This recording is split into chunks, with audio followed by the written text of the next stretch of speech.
दोस्तों, अगर आप भी प्रेजेंट इंडेफिनिट टेंस के हिंदी सेंटेंसेस को इंग्लिश में ट्रांसलेट करना सीखना चाहते हैं तो ये वीडियो आपके लिए है। फिर चाहे आप किसी भी क्लास में पढ़ते हो, 8th 9th 10th, ये सब के लिए बहुत अच्छी वीडियो होने वाली है। तो वीडियो को बिना स्किप किए पूरा देखिएगा और अच्छी लगे तो वीडियो को लाइक और शेयर जरूर कीजिएगा। तो आइए बिना किसी देरी के वीडियो शुरू करते हैं। देखिए, प्रेजेंट इंडेफिनिट टेंस के अफर्मेटिव सेंटेंसेस को बनाते कैसे हैं। ठीक है, तो सबसे पहले हम यहां पर सिंपल सी चीजें सीखेंगे। आपकी चीजें क्या है, ध्यान दीजिए। ये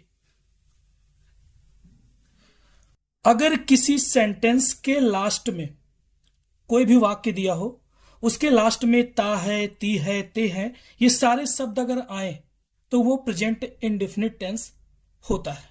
ठीक, जैसे तुम बाजार जाते हो, यहां पर देखिए लास्ट में क्या लगा है, ते हो, यानी ये किस टेंस का सेंटेंस है, प्रेजेंट इंडेफिनिट टेंस। ओके, यहां तक समझ में आया। नेक्स्ट सेंटेंस है मैं खाना खाता हूं। ठीक है, यहां पे क्या लगा है, देखिए ताहू लगा है, यानी ता है, ती है, ते है शब्द आते हैं तो वो प्रेजेंट इंडेफिनिट टेंस होता है। ओके, अब एक चीज और आपको ध्यान से बता देता हूं, ध्यान दीजिएगा कि जिस वर्ड में ता है, ती है, यानी ये जो पहचान वाले शब्द होते हैं वो लगे होते हैं जिस वर्ड में, वो पूरा का पूरा वर्ड आपका क्या होता है, मेन वर्ब होती है। क्या होती है, मेन वर्ब होती है। ठीक, वर्ब यानी क्रिया। ठीक, ये ध्यान दीजिएगा, कोई भी टेंस हो उसमें जो पहचान वाले शब्द होते हैं जिसमें लगे होते हैं वो वर्ड आपकी वर्ब होती है, यानी क्रिया होती है। इतना समझ में आया। ठीक है, आगे देखिए। अब सेंटेंस में हमको सब्जेक्ट भी पहचानना होता है यानी कर्ता, और ऑब्जेक्ट यानी कर्म भी पहचानना होता है। तो उसको कैसे पहचानेंगे, क्योंकि बच्चे अक्सर इसी में कंफ्यूज हो जाते हैं। ठीक, तो देखिए, ध्यान से देखिए, मैं समझा देता हूं आपको जो सब्जेक्ट पहचानने का तरीका है। ठीक है, देखिए सब्जेक्ट पहचानने का तरीका आपको करना कुछ नहीं है।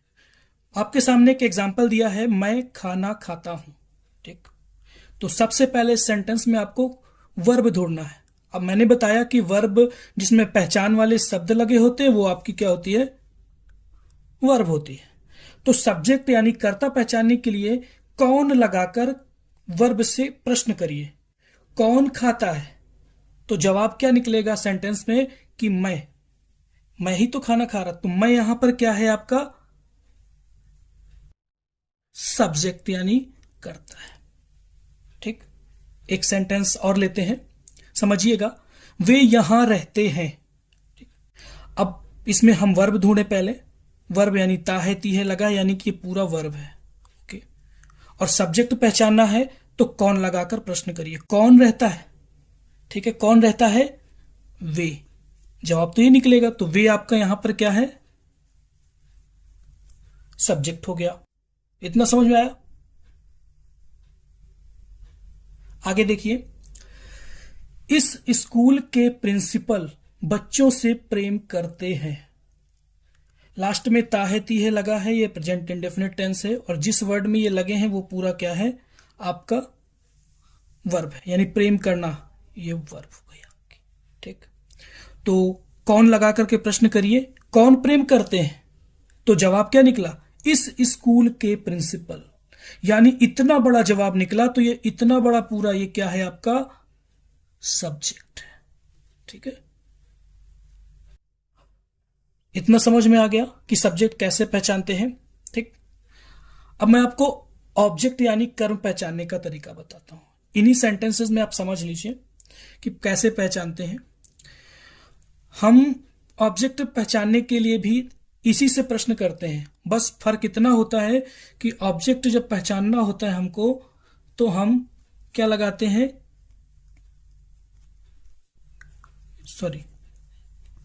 किसे, क्या, या फिर किसको लगाकर प्रश्न करते हैं। क्या करते हैं, कौन, किसे और किसको लगाकर प्रश्न करते हैं। राइटिंग पे मत जाइएगा, आप कंटेंट समझने की कोशिश कीजिएगा। जैसे मान लीजिए पहला सेंटेंस था, मैं खाना खाता हूं। ठीक है, ठीक है, तो इसमें आप करिए मैं क्या खाता हूं, सवाल करिए मैं क्या खाता हूं, या ऐसे भी पूछ सकते हैं आप, वर्ब से सवाल करिए क्या खाता हूं, क्या लगाकर, तो जवाब क्या निकला, खाना। तो खाना आपका क्या है, ऑब्जेक्ट है। ठीक। अब जैसे एक और है, इस स्कूल के प्रिंसिपल बच्चों से प्रेम करते हैं। ठीक है, इसमें हमें ऑब्जेक्ट निकालना है, तो ऑब्जेक्ट कैसे पहचानेंगे, तो ऑब्जेक्ट पहचानने के लिए क्या, किसे, किसको, इनमें से जो भी फिट बैठे वही लगाना है। कहीं पर क्या लग सकता है, कहीं पर किसे। तो इस स्कूल के प्रिंसिपल किससे प्रेम करते हैं, ठीक है, ये किसको प्रेम करते हैं, तो जवाब क्या निकला, बच्चों से। ठीक है, तो ये बच्चों से आपका क्या है, ऑब्जेक्ट। ठीक, यहां तक समझ में आ गया, सब्जेक्ट पहचानना, वर्ब पहचानना और ऑब्जेक्ट पहचानना। अब इसको हम ट्रांसलेट करने का तरीका सीखेंगे कि कैसे इंग्लिश में ट्रांसलेट करते हैं। ठीक है, आइए, तो ध्यान दीजिए, यहां पे सबसे पहले सब्जेक्ट आता है।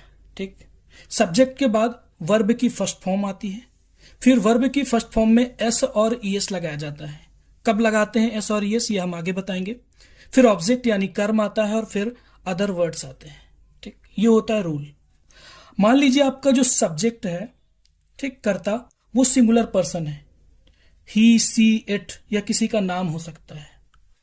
तो वहां पर हम वर्ब में एस और ईएस लगाएंगे। जैसे गो को हम गोज लिखते हैं, ड्रिंक को ड्रिंक्स लिखेंगे। ठीक है, और अगर प्लूरल सब्जेक्ट है यानी बहुवचन, जैसे आई, वी, यू, दे, या कोई प्लूरल नाउन हो जैसे स्टूडेंट्स, टीचर्स, बॉयज, ठीक है, तो ऐसे में हम क्या करते हैं, एस और ईएस का इस्तेमाल नहीं करते हैं। ठीक, समझ में आया, एस और ईएस नहीं लगाते। तो आइए अब कुछ सेंटेंसेस प्रैक्टिस कर लेते हैं, ट्रांसलेट करने की कोशिश करते हैं, और अगर समझ में आ जाए तो वीडियो को लाइक जरूर कीजिएगा। तो देखिए, कुछ सेंटेंसेस आपके सामने दे रखे हैं, उनको हम ट्रांसलेट करने की कोशिश करेंगे। ठीक है, सेंटेंस है मैं खाना खाता हूं। ओके, तो ये पहले हम सबसे पहले पहचानेंगे कि किस टेंस का है। लास्ट में देखा ताहे तीहे लगा है। ठीक है, तो ताहे तीहे लगा है तो क्या हुआ, ये आपका हो गया प्रेजेंट इंडेफिनिट टेंस का सेंटेंस। अब जिसमें ताहे तीहे लगे हैं वो वर्ब है। ठीक है, तो आप सब्जेक्ट पहचानिए पहले, क्योंकि पहले सब्जेक्ट आता है। कौन खाता है, जवाब निकला मैं। ठीक है, तो हम क्या लिखेंगे, मैं के लिए आई, मैं के लिए हम लिखेंगे आई। ओके, फिर आएगी वर्ब की फर्स्ट फॉर्म, खाना, ईट मिस होता है, आई ईट लगा देंगे। अब हमने पढ़ा कि वर्ब में एस और यस लगता है, लेकिन कब लगता है, जब सब्जेक्ट सिंगुलर हो। तो सब्जेक्ट तो यहां पे आई है, और आई क्या होता है, प्लूरल पर्सन पे आता है, तो इसके साथ एस और यस नहीं लगेगा, आई ईट। ठीक, बचा क्या, द फूड। समझ में आया। नेक्स्ट सेंटेंस देखिए, दिया है वे यहां रहते हैं। सब्जेक्ट पहचानिए, कौन लगा करके वर्ब से प्रश्न करिए, कौन रहते हैं, जवाब निकला वे। तो वे क्या है आपकी, वे सब्जेक्ट हो गया यानी दे। फिर वर्ब आएगी जिसमें पहचान वाले शब्द लगे, वही वर्ब होती है, यानी रहना, लिव, दे लिव, यहां, हियर। ठीक, समझ में आ रहा है। आगे देखिए, हम स्कूल जाते हैं। ठीक है, तेह लगा है, प्रेजेंट इंडेफिनिट टेंस। ठीक है, बनाइए। सब्जेक्ट कौन जाते हैं, हम, जवाब निकला हम, तो हम यानी वी, ये सब्जेक्ट है। जाना वर्ब, गो टू, बचा क्या है, स्कूल। इस तरह हम प्रेजेंट इंडेफिनिट टेंस के अफर्मेटिव सेंटेंसेस को ट्रांसलेट करते हैं। ये बिल्कुल बेसिक सेंटेंस थे। अभी थोड़ा सा सब्जेक्ट लंबे हो जाते हैं, किसी में ऑब्जेक्ट आ जाता है, किसी में अदर वर्ड्स आ जाते हैं, तो वो भी मैं आपको क्लियर कर देता हूं। अभी देखिएगा, वीडियो को बिना स्किप किए पूरा देखिए, वेट कीजिए, सेंटेंसेस में राइट कर देता हूं। जैसे आपका एक एग्जांपल दे रखा है,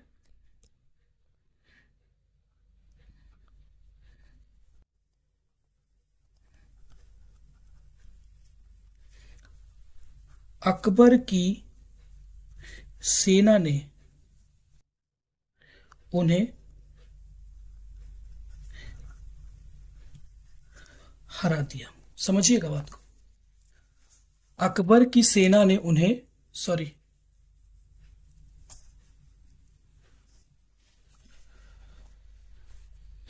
कुछ सेंटेंसेस मैं प्रैक्टिस और कराता हूं आपको। ये कुछ सेंटेंसेस देख लीजिए।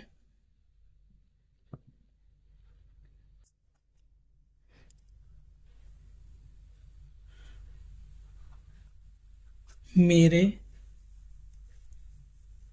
पिताजी रोज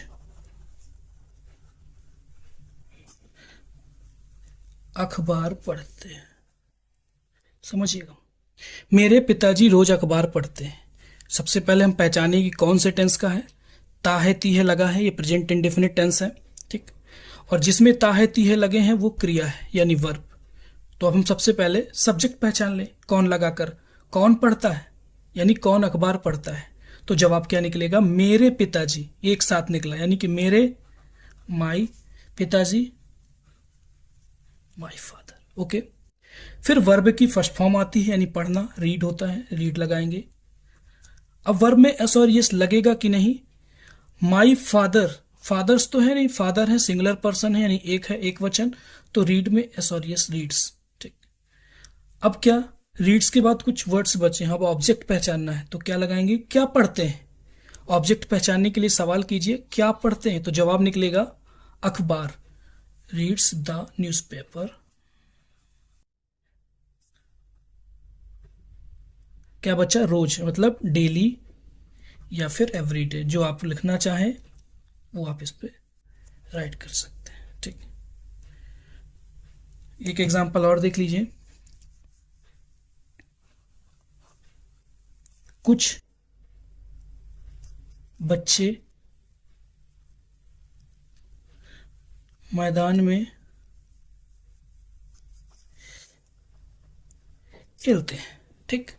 कुछ बच्चे मैदान में खेलते हैं। ते हैं, ये वर्ब है।